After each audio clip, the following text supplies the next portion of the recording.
Hi everyone, so this is my video on how to make a Mauritian curry poulet, which is chicken curry.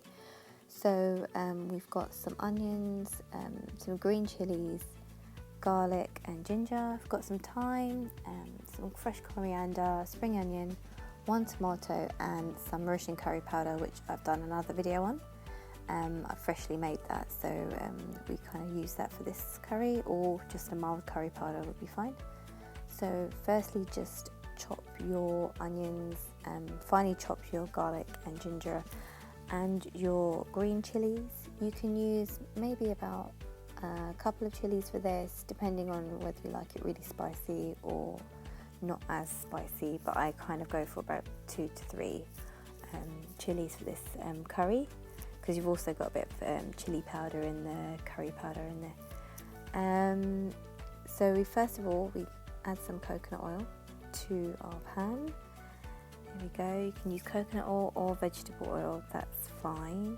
I don't really use olive oil for curries as much because of the flavour, so I either go for a coconut oil or vegetable oil would be great. To about 2 tablespoons of that, and in goes your roughly chopped onions. About 1 onion I think would do fine to start with.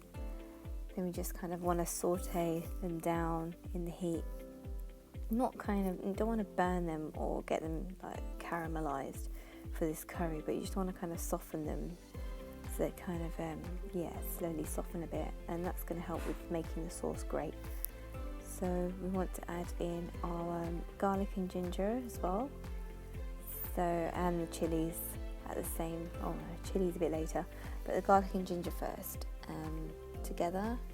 I always add them together and a bit later after the onions, because you don't want them to burn, so that's why you add them a bit later, so they don't need as much time to cook as the onions do, and if they get a bit burnt they'll taste quite bitter. So add in some thyme leaves in there, just a few sprigs of thyme. I think this is the trick to making this a Mauritian style curry, because it's got such a French influence, French and Indian, using thyme leaves, which comes from the European part of the influence and culture. So we've got curry leaves in there, so I just added some dried curry leaves, but if you find fresh, that's amazing. Just chop some in there. You only need about 5 or 6 or so, so they just really make the flavour taste so much better. But you just add in I've got some curry powder here. So this is the curry powder I made. I've done it in another video to show you how to do it. You just need a couple of tablespoons, and I kind of always tend to make a little paste with a little bit of water before adding this into the curry, because you don't want the spices to immediately burn. If you're adding it dry straight into the pan, they kind of sizzle up and seize up, and then it might taste a little bit bitter, so we're kind of gently introducing it into the onions and garlic mixture. So there we go, and I've turned the heat down probably slightly as well now, so it doesn't burn or cook too quickly, and then that all kind of mingles in with the chilies and stuff. There we go, and you'll start to smell the aromas of all the spices in there.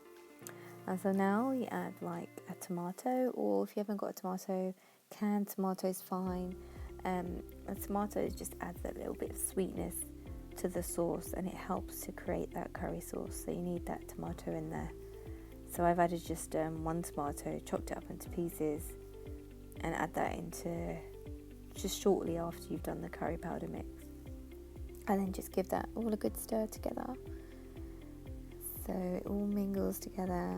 This is going to become a really nice sauce. There we go. It looks a little bit dry at the moment, but you'll add in the chicken and the water, and then that will create the sauce when it cooks together. So I've added in some chicken thighs. I always use chicken thighs because the meat quality is just so much better, more tender, and if you can do it on the bone, that's fine, that's even better. But if not, and you haven't got that much time, sometimes I just buy the pre-done chicken thighs, filleted ones, and then just pop them in there, and they cook a little bit quicker as well if you haven't got much time to make it. So we add in all those chicken spices and then water, just under the level. So this is to help it all cook together nicely. There we go. So it all kind of sits snugly in the pot. There we go. And then, yep, and then a bit of seasoning. So we add some salt in there. Seasoning's very important. Taste it as you go. There you go. And that's kind of the simple way that I make the curry. Literally, I've just cooked it on the hob for probably like 20 minutes or so. And then you can see it just kind of, chicken really soaks in that flavour. And this is a really kind of quick curry, the way that my mum makes it. Just kind of finish it off with some fresh coriander leaves and fresh spring onion as well. Just chop them up and just add that into the last couple of minutes of cooking. And there you have it. And then that's your chicken curry done. Have it with basmati rice or something like that. Some roti or paratha would be great to soak up the sauce with.